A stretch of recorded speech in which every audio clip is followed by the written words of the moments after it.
Olá, meus amigos e minhas amigas que acompanham os informativos do Supremo Tribunal Federal, sejam muito bem-vindos. Eu sou o professor Rafael Barreto, estou aqui para dar continuidade no projeto de estudo dos informativos do Supremo. Joga na tela, por favor. Nessa aula eu vou estar abordando aqui para vocês o informativo 907. Eu já quero de início registrar que todos os meus contatos estão à disposição no meu site pessoal, que é o Rafael Barreto, 2rs2t.com.br. Estou de volta. Se você tiver qualquer dúvida, me mande um e-mail, uma mensagem. Você vai lá no meu site, você vai pegar meu e-mail, meu Instagram, meu Periscope. Inclusive, lá no meu site você encontra em sua inteireza o projeto de estudo dos informativos do Supremo Tribunal Federal.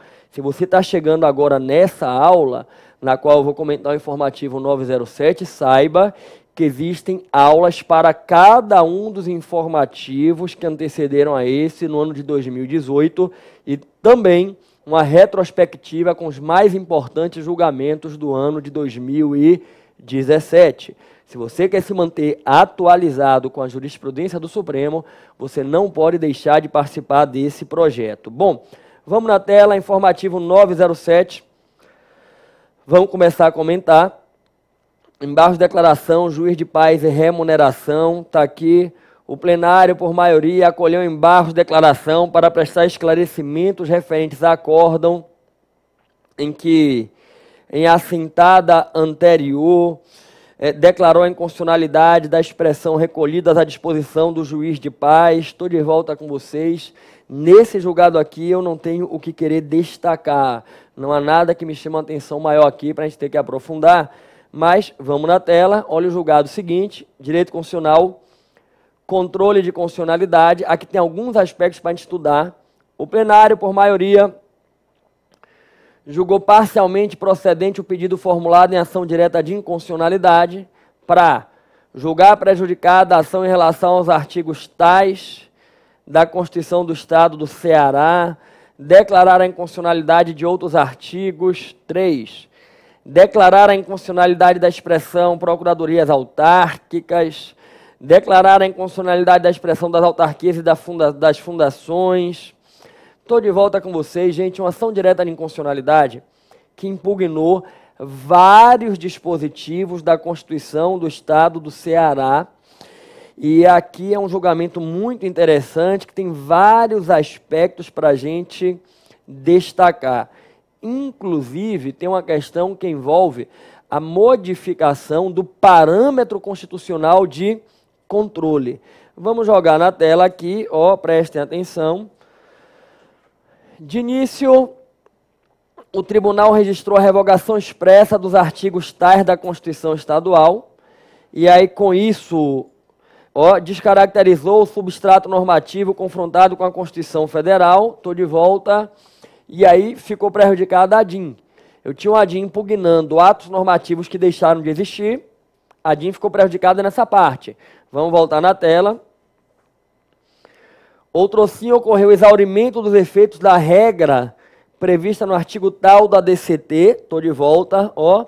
Exaurimento dos efeitos de uma norma também fica prejudicada a discussão no ADIM. Inclusive, no informativo 906, eu discuti e eu trouxe essa discussão aqui para vocês que acompanham o projeto, mostrando exaurimento da norma impugnada, fica prejudicada a ADIM, que não cabe mais discutir o que não produz efeitos. Agora, vamos na tela algo que é muito importante. Eu até destaquei aqui, mudei a cor, ó. Tendo em vista que a ação foi ajuizada em 1989, algumas das disposições constitucionais apontadas como parâmetro de controle foram alteradas durante o transcurso do seu processamento. No ponto, o plenário afastou a alegação de prejuízo da ação em virtude dessas alterações, na linha do que decidido na ADIM 2158, ADIM 2189, ADIM 94 e 239, no sentido de que a alteração do parâmetro constitucional, quando o processo ainda está em curso, não prejudica a ação. Estou de volta. Tem que ter muito cuidado com essa informação, que na verdade é o contrário. a alteração do parâmetro constitucional na ADIM prejudica a ação, derruba a ação. Mas já tivemos casos pontuais, e aí os precedentes citados vão ser esses casos, em que mesmo com a alteração do parâmetro, o Supremo Tribunal Federal deu seguimento na ação. Preste atenção. Na ação direta de inconstitucionalidade, nós temos dois elementos, o objeto de impugnação e o parâmetro de controle. Na ADIM, eu estou arguindo perante o Supremo que esse objeto viola esse parâmetro. Não cabe uma arguição de inconstitucionalidade genérica. O objeto viola a Constituição. Não, eu tenho que especificar o parâmetro. E qual é o entendimento que se tem no Supremo? Havendo a modificação substancial, a revogação do objeto ou do parâmetro, a ADIM fica prejudicada. Que preste atenção, esse objeto viola esse parâmetro. Se esse objeto deixou de existir, ou se esse parâmetro deixou de existir, não tem como esse objeto violar esse parâmetro. O objeto foi revogado. Como é que o objeto violou o parâmetro? O parâmetro foi revogado. Como é que o objeto violou um parâmetro que não existe mais? Percebe? É o que se denomina contemporaneidade das normas objeto da relação de controle. O objeto e o parâmetro têm que existir quando do julgamento, e não apenas quando do ajuizamento. Por isso que é consolidada a jurisprudência que a alteração do parâmetro, com a revogação do parâmetro, a ADIM fica prejudicada, porque o objeto não pode violar um parâmetro que não existe mais. Presta atenção, Supremo, eu estou arguindo que essa lei viola o artigo X da Constituição. Quando o Supremo vai julgar, o artigo X deixou de existir. Como é que pode estar violando? Aí você pensa, professor, mas houve um período em que ele existiu. E no período em que ele existiu não violou, pode ter violado. Só que essa não é discussão em controle abstrato. Aí você vai ter que ir para o caso concreto, para a via difusa. Perceba. Se o parâmetro desapareceu, a ADIM ficou prejudicada. Ou porque houve perda do objeto, ou porque houve perda do parâmetro. Joga na tela. Só que aí vem assim, ó. Reconheceu que algumas disposições constitucionais apontadas como parâmetro foram alteradas. O que cá entre nós tinha que gerar o prejuízo. Só que aí vem. O plenário afastou a alegação de prejuízo da ação em virtude dessas alterações na linha do que ele fez nesses precedentes. No sentido de que a alteração do parâmetro, quando o processo está em curso, não prejudica a ação. Estou de volta. E para que você entenda, eu vou trazer para vocês os precedentes. Nós tivemos, certa feita, uma ação de inconstitucionalidade que impugnava uma lei que autorizava a cobrança de contribuição previdenciária de servidor público aposentado. E eu te pergunto, servidor público aposentado tem que pagar contribuição previdenciária? Provavelmente você vai dizer, professor, tem. A Constituição autoriza, mas ela proibia. Uma emenda constitucional é que autorizou. A emenda 41 autorizou a cobrança da contribuição em cima do servidor aposentado. E qual é o detalhe? Antes da emenda 41, quando a Constituição proibia, alguns estados editaram lei tributando. Aqui na Bahia, por exemplo, nós tivemos uma lei cobrando contribuição previdenciária de servidor aposentado num período em que a Constituição proibia. E essas situações geraram ações no Brasil inteiro, gente. Sejam eventuais ADIMs no Supremo, sejam ações individuais, casos concretos na via difusa, impugnando a cobrança da contribuição previdenciária porque a Constituição proibia. E olha o que acontece. A Constituição proibia, a lei era inconstitucional. Vem a emenda 41 e autoriza a cobrança. Quando a Constituição autoriza a cobrança, a lei se torna constitucional? Não. Não há constitucionalidade superveniente. A lei é inconstitucional. Com a emenda constitucional, o Estado agora pode editar uma lei cobrando. Tem que surgir uma nova lei cobrando a partir desse momento. E o que foi que aconteceu no caso que eu vou trazer para vocês, que é um caso do Paraná? A lei estadual autorizava a cobrança, a Constituição vedava. Veio um ADIM. O Supremo deu uma cautelar, suspendendo a cobrança. Beleza. Veio a emenda 41 e passou a autorizar a cobrança. Perceba. A ADIM impugnava uma lei, dizendo que ela violava um artigo da Constituição que proibia. O artigo desapareceu. A ADIM fica prejudicada. Só que olha o que é que ia acontecer. Com o prejuízo da ADIM, a cautelar ia cair. Então, todo o período em que a cobrança estava suspensa, em tese, desaparecia. E se o Estado quisesse agir de má fé, ele cobraria dos servidores durante todo aquele período. Ele faria o seguinte: servidor que quiser, que entre na justiça para impugnar.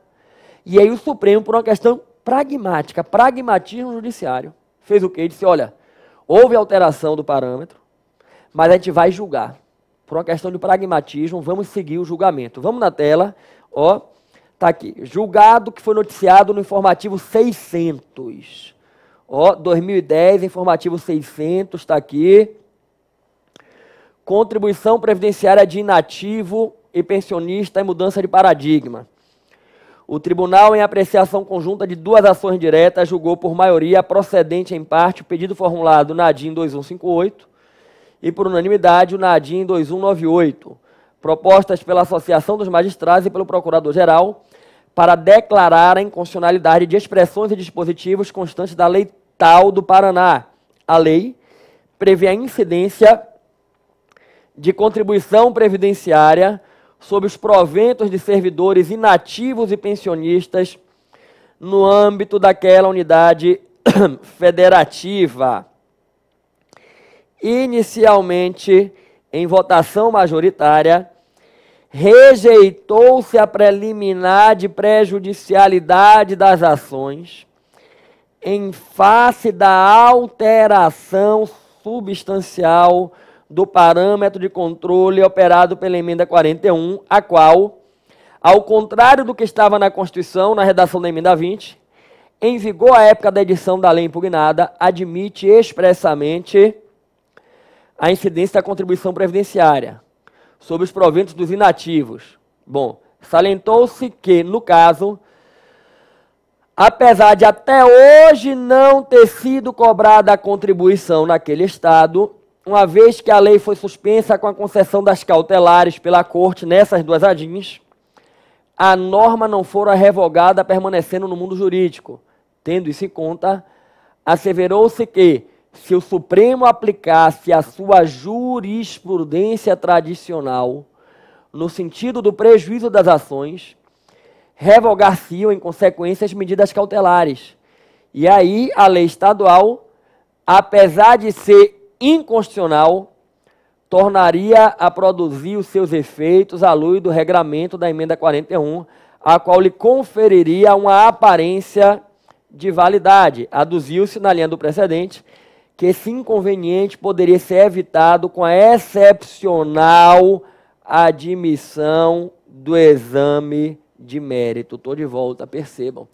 O tribunal destacou que, pela sua jurisprudência, tinha que reconhecer o prejuízo das ações, mas por uma questão de pragmatismo, para evitar que, eventualmente, o Estado pegasse e aplicasse as leis, porque as leis não seriam declaradas inconstitucionais, ou a lei, ele disse: vou seguir julgando a ação. Vou seguir julgando a ação. E aí eu trago aqui, vamos na tela, a ementa. Ação direta de inconstitucionalidade, olha aqui, ó. Substancial alteração do parâmetro de controle. Não ocorrência de prejuízo. Superação da jurisprudência da Corte acerca da matéria. Então a jurisprudência é pelo prejuízo, contribuição dos inativos, aí vem. Inconstitucionalidade em nosso ordenamento não se admite a figura da constitucionalidade superveniente. Aí vem aqui a lei estadual que criou a contribuição dos inativos no estado do Paraná, por ser inconstitucional, não poderia ser convalidada pela emenda 41 de 2003. E se a norma não foi convalidada, significa que a sua inconstitucionalidade persiste e é atual, ainda que se refira a dispositivos da Constituição que não se encontram mais em vigor, não é? E aí, superada a preliminar de prejudicialidade da ação, fixando o entendimento de, analisada a situação concreta, não se assentar o prejuízo das ações em curso, para evitar situações em que uma lei que nasceu claramente inconstitucional volte a produzir, em tese, seus efeitos, uma vez revogadas as medidas cautelares concedidas já há 10 anos. Estou de volta, então absorva qual é a jurisprudência. A jurisprudência é que, com a alteração substancial do parâmetro de controle, gente, ocorre o prejuízo da ação direta de inconstitucionalidade. Com a alteração substancial do parâmetro de controle, ocorre sim o prejuízo da ação. Agora, o Supremo já superou isso uma vez e aqui está superando de novo, ok? Vamos voltar no informativo e aí eu quero destacar alguns pontos desses julgados que são bem interessantes. O Supremo reputou inconstitucional o artigo tal da Constituição do Estado que concede aos defensores a aplicação do regime de garantia, vencimento, vantagens e impedimentos do Ministério Público e da Procuradoria-Geral do Estado. Estatuto Jurídico das Carreiras do Ministério Público e da Defensoria Pública foram tratados de forma diversa pelo texto constitucional originário. Ademais, a equivalência remuneratória entre as carreiras encontra óbice no artigo 37.13 da Constituição, que veda a equiparação ou vinculação remuneratória. Estou de volta. Bom, pelo que eu estou vendo, a Constituição do Estado, ela meio que equiparou do ponto de vista do regime jurídico, Defensoria Pública, Ministério Público, Procuradoria-Geral do Estado, e estabeleceu a equiparação remuneratória. Não cabe. Primeiro, lembre de uma coisa, o Ministério Público é uma instituição, uma carreira, a Defensoria é outra. Dentro do sistema constitucional, a gente não vai ter no âmbito da Defensoria Pública as mesmas garantias, prerrogativas que a gente tem no Ministério Público. Para começar, o Ministério Público, gente, dentro do sistema constitucional, tem assegurado de maneira clara e plena uma total independência, autonomia institucional, enquanto a Defensoria Pública integra a estrutura do Poder Executivo. A gente vê na prática todo um movimento no sentido de avançar para dissociar a Defensoria Pública do Poder Executivo, o que cá entre nós, inclusive, é recomendável. É recomendável que um dia a gente chegue nesse patamar e ter a Defensoria Pública totalmente desvinculada da estrutura do Poder Executivo, como é o Ministério Público, que até 88 integrava o Executivo e com a Constituição de 88 ganhou a independência funcional. Só para você refletir, como é que eu posso ter uma Defensoria Pública do Estado vinculada ao Poder Executivo, vinculada ao governador e eventualmente ajuizando uma ação contra o próprio Estado? Percebe? Não poderia, não deveria ter essa vinculação, mas ainda tem. Então, Defensoria Pública é uma instituição com uma carreira, com um regime jurídico, e Ministério Público é outra.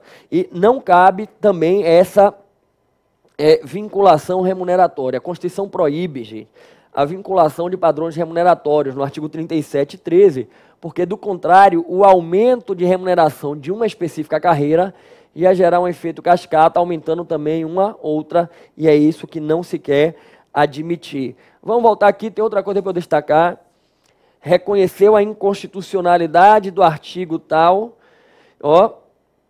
que impõe ao governador o dever de encaminhar à Assembleia um projeto de lei sobre a organização e funcionamento da Procuradoria-Geral do Estado, das Procuradorias Autárquicas, além de admitir de forma geral e para o futuro, a existência de órgãos jurídicos no âmbito das autarquias e fundações distintos da Procuradoria-Geral. Estou de volta só para você entender.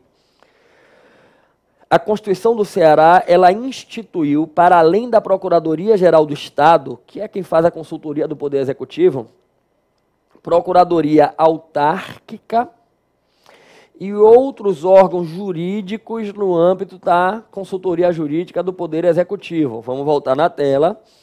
E aí, distintos da Procuradoria-Geral. O Supremo destacou, tal regramento afronta o modelo constitucional do artigo 132 da Constituição, que estabeleceu um modelo de exercício exclusivo pelos procuradores de Estado e do Distrito Federal de toda a atividade jurídica, consultiva e contenciosa das unidades federadas, estaduais e distritais, nele incluídas autarquias e fundações. Assim, tal previsão constitucional, também conhecida como princípio da unicidade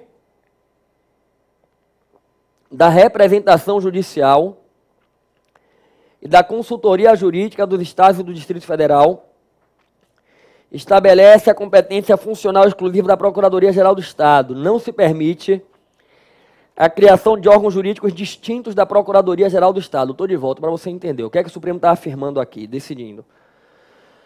Quando a Constituição definiu A consultoria jurídica do Poder Executivo Estadual, lá no artigo 132, estabeleceu que isso vai ser feito pela Procuradoria do Estado. E, diferentemente do que fez em relação à Advocacia da União, em que ela previu a Advocacia da União e a Procuradoria-Geral da Fazenda Nacional. Vamos na tela com a Constituição. Aqui no artigo 131 vem a Advocacia Pública, começa aqui, o 131 é da União. Aí vem a Advocacia Geral da União, a instituição que assessora o Poder Executivo. E aí vem no parágrafo 3º, na execução da dívida ativa de natureza tributária, a representação da União cabe à Procuradoria-Geral da Fazenda Nacional. Estou de volta, percebam que em âmbito federal ela separou a Procuradoria da União da Procuradoria da Fazenda. A Procuradoria da Fazenda é a Advocacia da União que cuida da parte tributária. Já no Estado, vamos voltar na Constituição, ela não separou, ela fez assim. Os procuradores dos estados e do Distrito Federal, organizados em carreira, exercerão a representação judicial e a consultoria jurídica das respectivas unidades federadas. Estou de volta. E aí há um entendimento de que a consultoria jurídica, a representação judicial dos estados é atribuição exclusiva da Procuradoria-Geral do Estado. Não caberia fracionar, como fizeram aí na Constituição do Ceará, criando Procuradoria Autárquica, Procuradoria de Fundação, não. Seria uma atribuição exclusiva da Procuradoria do Estado. Agora, o que me chama a atenção, vamos voltar na tela, ó. Exercício exclusivo pelos procuradores de toda atividade jurídica, consultiva e contenciosa das unidades federais, estaduais e distritais, nele incluída autarquia e fundação. Agora, o que é que me chama a atenção? Princípio da unicidade da representação judicial e da consultoria jurídica dos estados. Estou de volta. Princípio. Rapaz, é surpreendente como tudo vira princípio. Gente, sabe por que eu estou gravando essa aula para vocês com a gravata vermelha? É por causa do princípio da obrigatoriedade da gravata vermelha.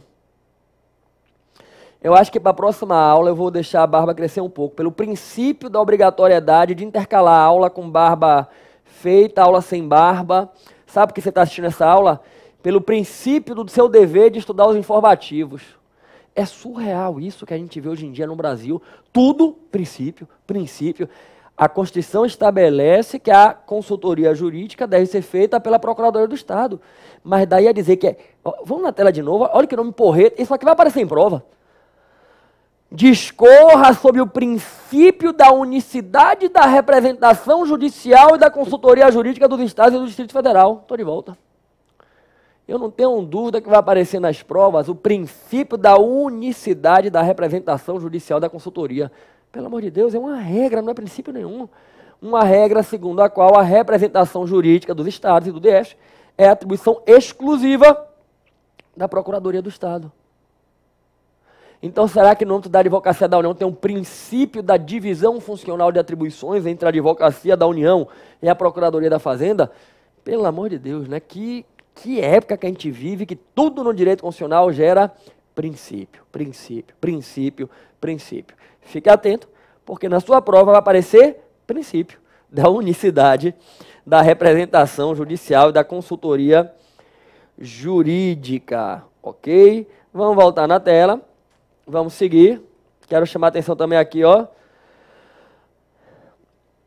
Aí vem, ó, vedação de vinculação ou equiparação de qualquer espécie remuneratória de pessoal do serviço público previsto no artigo tal, tal, tal. Aí vem, ó. Torna inconstitucionais os artigos que estabelecem equiparação remuneratória entre as carreiras dos delegados de polícia e promotores de justiça, além de isonomia e vinculação de remuneração entre os servidores das diferentes carreiras da Polícia Civil. Estou de volta. E aqui, de novo, o 3713 proíbe vinculação de padrões remuneratórios.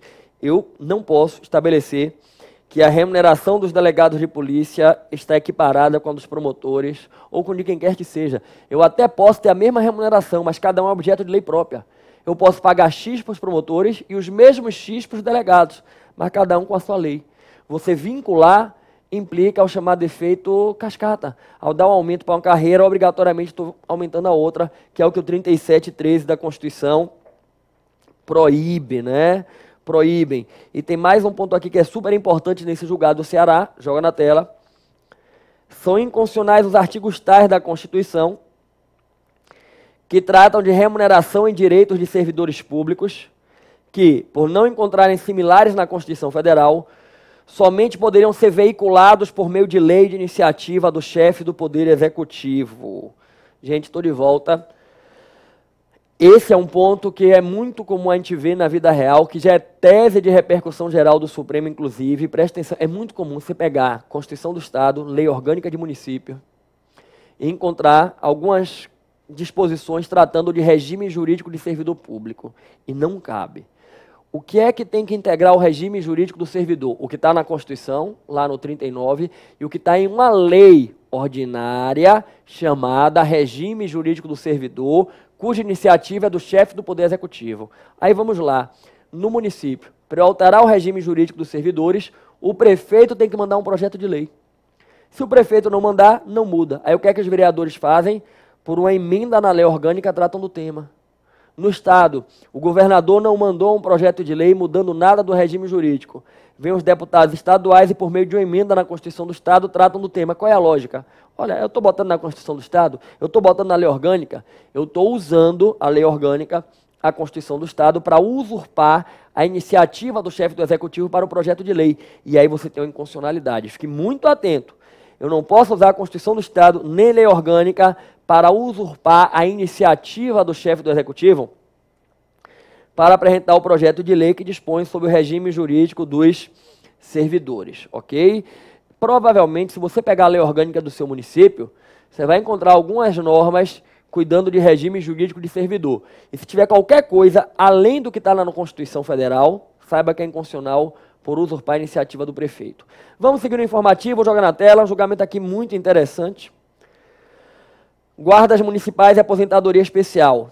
Diante da ausência de legislação específica, não cabe ao Poder Judiciário garantir a aposentadoria especial à guarda municipal. Com base nessa orientação, o plenário, em julgamento conjunto por maioria, negou o provimento ao agravo regimental no mandado de junção número tal e deu provimento aos agravos regimentais no mandado de junção número tais. O tribunal entendeu que o referido benefício não pode ser estendido aos guardas civis, uma vez que as suas atividades precípicas não são inequivocamente perigosas e ainda pelo fato de não integrarem um conjunto de órgãos de segurança pública relacionadas no artigo 144, incisos 1 a 5 da Constituição Federal. Estou de volta, deixa eu contextualizar vocês, gente. O que acontece? A Constituição, no artigo 40, ela tem uma regra geral que estabelece a isonomia nos critérios de aposentadoria para servidor público. É o artigo 40, parágrafo 4º da Constituição, que daqui a pouquinho eu vou colocar na tela. E ela excepciona essa regra de isonomia, mesmos critérios de aposentadoria, em 3 situações, mas que têm que ser reguladas em lei. Vamos fazer o seguinte, joga na tela, artigo 40, ó, artigo 40, parágrafo 4º. É vedada a adoção de requisitos e critérios diferenciados para a concessão de aposentadoria aos servidores públicos, ressalvado nos termos definidos em lei complementar, caso de servidor portador de deficiência, que exerça atividade de risco e cuja atividade seja exercida sob condições especiais que prejudiquem a saúde ou a integridade física. Estou de volta. Olha o que a Constituição está dizendo. Princípio da isonomia.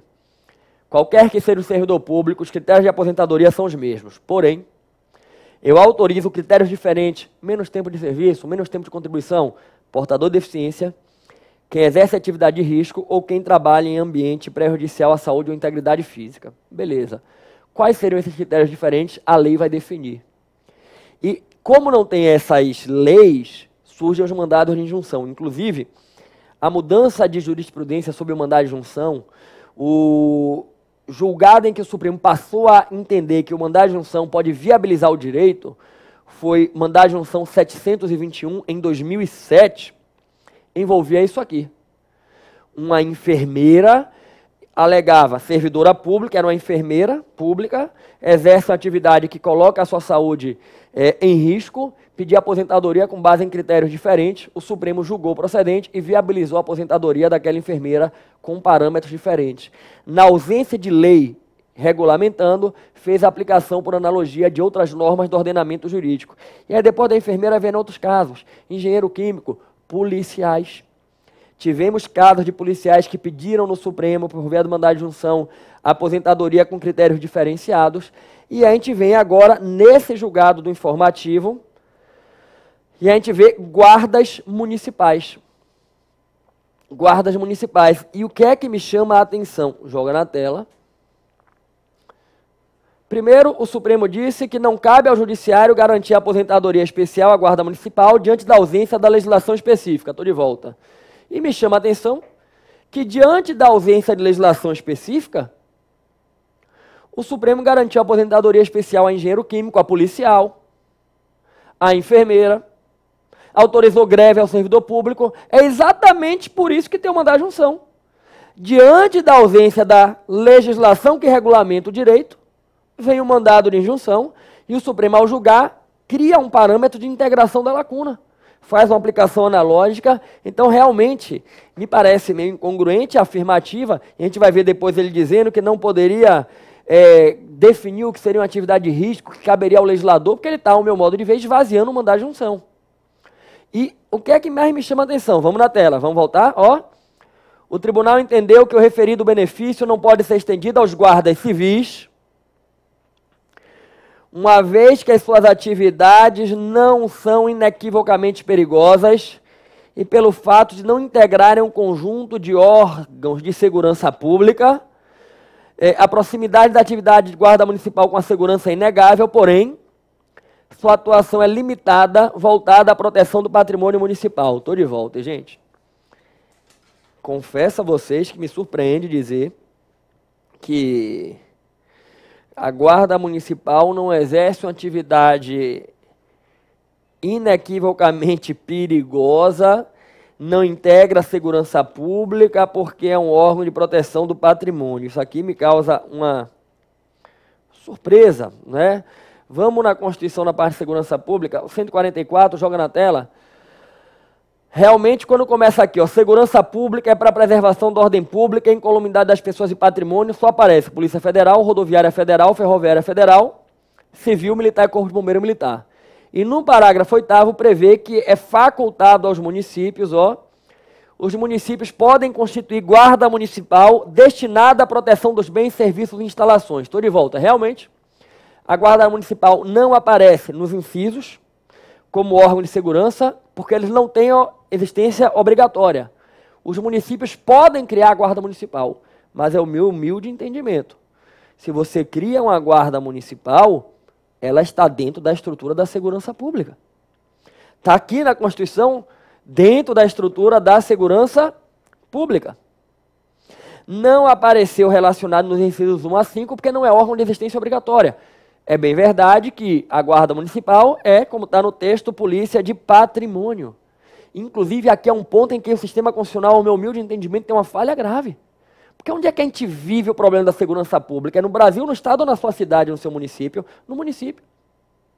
Olha que situação.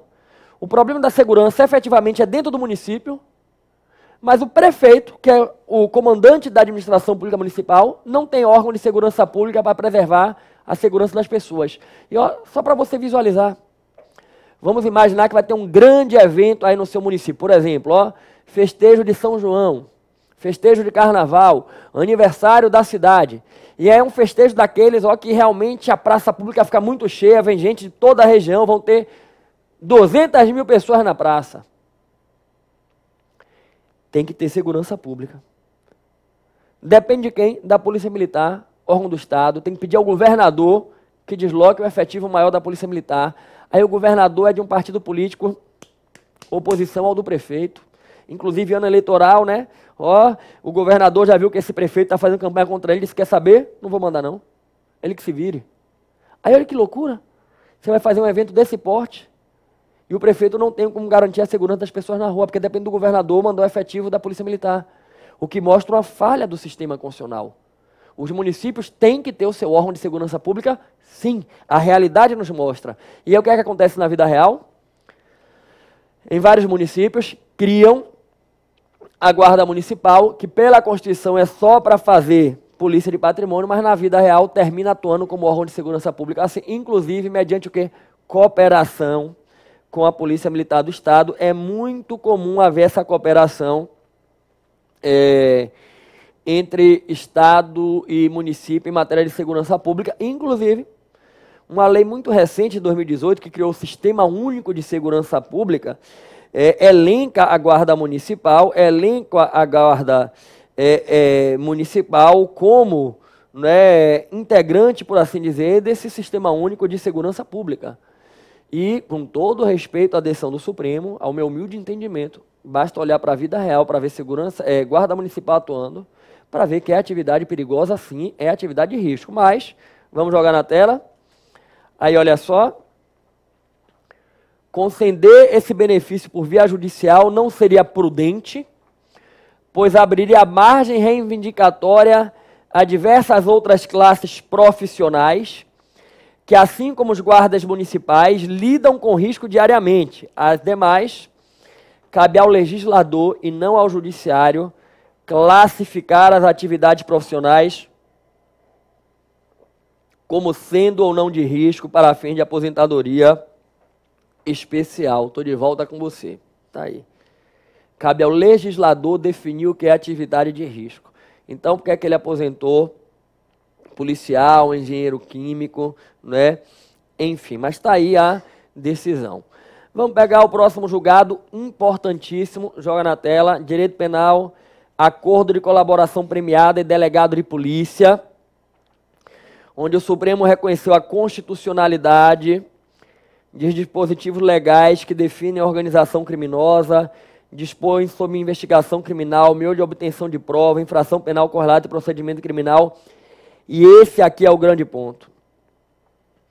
Conferem legitimidade ao delegado de polícia para conduzir e firmar acordo de colaboração premiada. Gente, delegado de polícia pode formalizar acordo de colaboração premiada na fase de inquérito policial, respeitadas as prerrogativas do Ministério Público, o qual deverá se manifestar sem caráter vinculante, previamente, à decisão judicial. Estou de volta com você, meu irmão, minha irmã, fique muito atento. O Supremo reconheceu que os delegados de polícia podem firmar acordo de delação premiada ou colaboração premiada. Tema que estava em muita evidência, se só o Ministério Público poderia fazer, e o Supremo reconheceu que os delegados de polícia também têm legitimidade para formalizar esses acordos de delação premiada no âmbito ali do inquérito policial, ok? Fique muito atento quanto a isso. Vamos na tela, o próximo julgado vai nos levar à matéria eleitoral. Período eleitoral, liberdade de expressão. O plenário confirmou os termos da medida cautelar e julgou procedente um pedido formulado em ação direta para declarar a inconstitucionalidade do inciso 2, da segunda parte do inciso 3 e por arrastamento dos parágrafos 4º e 5º, todos do artigo 45 da Lei 9504/97, estou de volta, que é a Lei das Eleições. Inciso 2, segunda parte do inciso 3, parágrafos 4º e 5º do artigo 45. Gente, são dispositivos da Lei das Eleições que impõem algumas vedações às emissoras de rádio e televisão durante o período eleitoral. Vou trazer para vocês, ó, joga na tela, Lei das Eleições, Lei 9504/97, artigo 45. Encerrado o prazo para a realização das convenções no ano das eleições, é vedado às emissoras de rádio e TV em sua programação normal em seu noticiário. Inciso 2. Usar trucagem, montagem ou outro recurso de áudio ou vídeo que, de qualquer forma, degradem ou ridicularizem candidato, partido ou coligação, ou produzir ou veicular programa com esse efeito. Inciso 3. Veicular propaganda política ou difundir opinião favorável ou contrária a candidato, partido, coligação, seus órgãos ou representantes. Parágrafos 4º e 5º, a gente vai ter aqui ó, a definição, o que é que se entende por trucagem, o que é que se entende por montagem. Estou de volta e para você compreenda qual era a discussão, na verdade, quais eram as discussões. Eram duas discussões. Uma, vamos voltar na lei, essa aqui do inciso 2, eu vou falar primeiro sobre ela, ó. Qualquer tipo de artifício que de qualquer forma degrade ou ridicularize candidato, partido ou coligação, ou produzir ou veicular programa com esse efeito, estou de volta. E aqui havia discussão sobre atividade dos humoristas, programa de humor. Degradar ou ridicularizar candidato. Gente, é comum a gente ver os humoristas, comediantes, fazendo piadas com políticos. E aí havia discussão sobre se esse dispositivo não estaria vedando esse tipo de prática, cerceando a liberdade de expressão, a liberdade do humorista fazer piada. E isso aqui, gente, ó, já estava suspenso há muito tempo. Na verdade, o que houve aqui foi um julgamento de mérito, porque essa cautelar já está aí decidida ou deferida há muitos anos. Tem muitos anos que o Supremo deferiu a cautelar, suspendendo esses dispositivos, dizendo o seguinte, olha, não se pode impor esse tipo de censura à liberdade de expressão artística. Você não pode proibir os humoristas de se manifestarem sobre candidatos. Inclusive, durante esse julgamento, se eu não me engano, foi o ministro Alexandre de Moraes, que durante os debates falou uma coisa que eu achei muito pertinente. Ele falou o seguinte, olha, se alguém não quer ficar submetido à crítica pública, ao humor, ser objeto de piada, é muito simples, fica em casa e não se candidata. Mas alguém que quer ser candidato tem que estar aberto a sofrer qualquer tipo de comentário. E, inclusive, gente, isso não quer dizer que ele pode ter a sua imagem, a sua honra degradada. Não. O que não pode haver é a proibição prévia, uma censura prévia. Se houver algum tipo de violação aos direitos da personalidade, ele pode buscar os meios constitucionais de reparação, buscar uma indenização, buscar um direito de resposta, mas o que não cabe é essa proibição a priori. Por isso o Supremo declarou inconstitucional. E, ó, vamos jogar aqui na tela, inconstitucionalidade do inciso 2 e da segunda parte do inciso 3, estou de volta para você entender. A segunda parte do inciso 3, vamos jogar aqui a tela, ó. Veicular propaganda política ou difundir, aqui é a segunda parte. Difundir opinião favorável ou contrária a candidato. Estou de volta. Qual era a discussão que havia à época quando veio a cautelar e agora o mérito?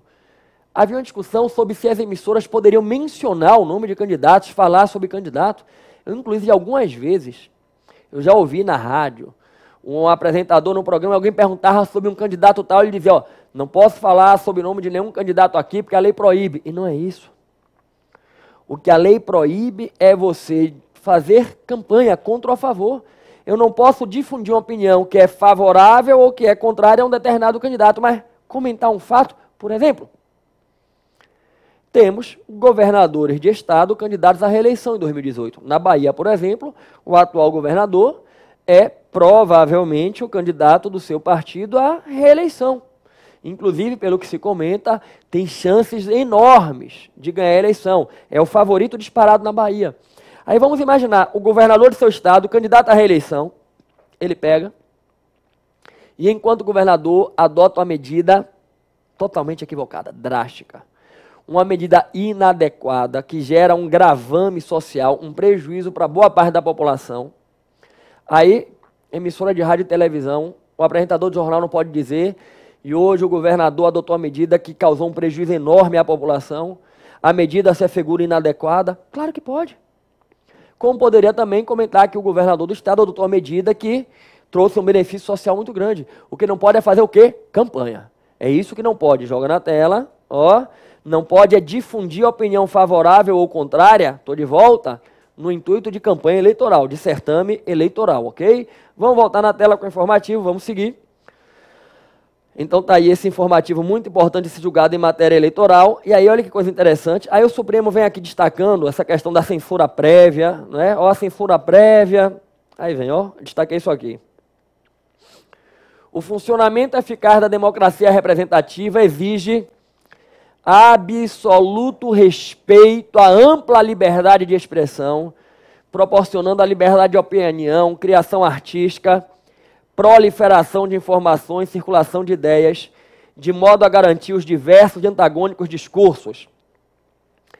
A liberdade de expressão autoriza que meios de comunicação optem por determinados posicionamentos, exteriorizem seu juízo de valor, bem como autoriza programas humorísticos, charges e sátiras realizados a partir de trucagem, montagem ou outro recurso de audivídeo, como costumeiramente se realiza, não havendo justificativa constitucional razoável para a interrupção durante o período eleitoral. Estou de volta com vocês. Está aí, então, destaque que foi dado em relação a isso, ok? Bom, vamos seguir no informativo. Joga na tela. Deixa eu ver se tem mais algo ainda para destacar. Ó. Aqui, o plenário resolveu uma questão de... Aqui é um ADIM que impugna a Lei 988299, que é a lei da DPF, né? Que teve a liminar julgada e depois ficou fora de pauta até, desde 2001. Então, o Supremo aqui decidiu dar sequência no julgamento, ampliar uma instrução. Primeira turma iniciou o julgamento, então ainda está em andamento. E foi só, estou de volta, né? Estou de volta com vocês. E só, na verdade, não, né? Porque foi tanta coisa. O que é que a gente viu aqui nesse informativo? Tanta coisa. Primeiro, eu destaquei a vocês aquela questão a alteração do parâmetro de controle gera o prejuízo da ação direta de inconstitucionalidade. Mas se o Supremo quiser seguir julgando, ele continua. Eu destaquei para vocês. Eu destaquei também que a Constituição Estadual não pode conceder a defensores públicos o regime jurídico de garantias, vencimentos, vantagens, impedimentos do Ministério Público nem da Procuradoria-Geral do Estado. São instituições distintas, carreiras jurídicas distintas, regimes jurídicos distintos. A gente viu um princípio da unicidade de representação judicial e consultoria jurídica dos Estados e do Distrito Federal. Com base nesse princípio, toda atividade jurídica, seja consultiva, seja contenciosa, das unidades dos poderes executivos, estaduais e distritais, são de atribuição exclusiva da Procuradoria-Geral do Estado, e a gente inclui a atividade de autarquia, fundação, não se permitindo a criação de órgãos jurídicos distintos da Procuradoria-Geral do Estado. A gente viu que a Constituição Estadual não pode estabelecer equiparação remuneratória entre carreiras de delegados de polícia e membros do Ministério Público, isonomia remuneratória entre agentes de diferentes carreiras da Polícia Civil, a proibição de equiparação de remunerações. A gente viu que a Constituição Estadual não pode dispor sobre regime jurídico dos servidores, de modo a configurar a usurpação da iniciativa privativa do governador para apresentar um projeto de lei sobre a matéria. A gente viu que o Supremo decidiu que não cabe ao Poder Judiciário garantir a aposentadoria especial à Guarda Municipal. A gente viu que delegado de polícia pode formalizar acordo de delação premiada, de colaboração premiada. E a gente viu que a liberdade de expressão autoriza os veículos de comunicação a fazer programas de humor, sátiras, charges, com trucagem, montagem, envolvendo os candidatos. Não pode haver censura prévia, mas a gente viu que as emissoras não podem difundir opinião política de modo a favorecer ou prejudicar candidato em disputa eleitoral, ok? E tudo isso a gente estudou aqui no informativo 907 do Supremo Tribunal Federal.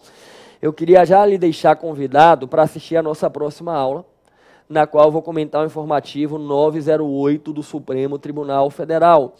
E aí fica o convite para que uma vez por semana, gente, você passe no meu site, vamos jogar na tela? rafaelbarreto.com.br. Estou de volta. E vai lá, na seção informativo do Supremo, para acompanhar o informativo semanal, se manter atualizado com o projeto de estudo dos informativos do Supremo Tribunal Federal. E eu queria te pedir que divulgasse esse projeto, partilhasse com seus amigos de estudo essas minhas aulas de informativo. Gente, Esse tipo de estudo que a gente faz aqui, ele potencializa muito o conhecimento do direito constitucional e para as provas de concurso ele é muito importante. Eu desenvolvo esse projeto já há 10 anos, eu comecei em 2007, parei por um período, retomei, e tenho vários ex-alunos hoje aí nos diversos cargos públicos que dão testemunho do como os informativos do Supremo lhe auxiliaram.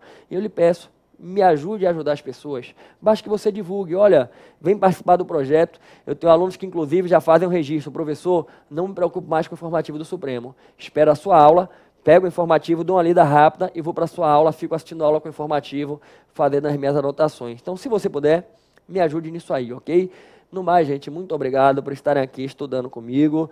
Que Deus abençoe profundamente a vida de cada um de vocês. Que vocês tomem posse da graça de Deus. Não deixem a graça passar. Valeu!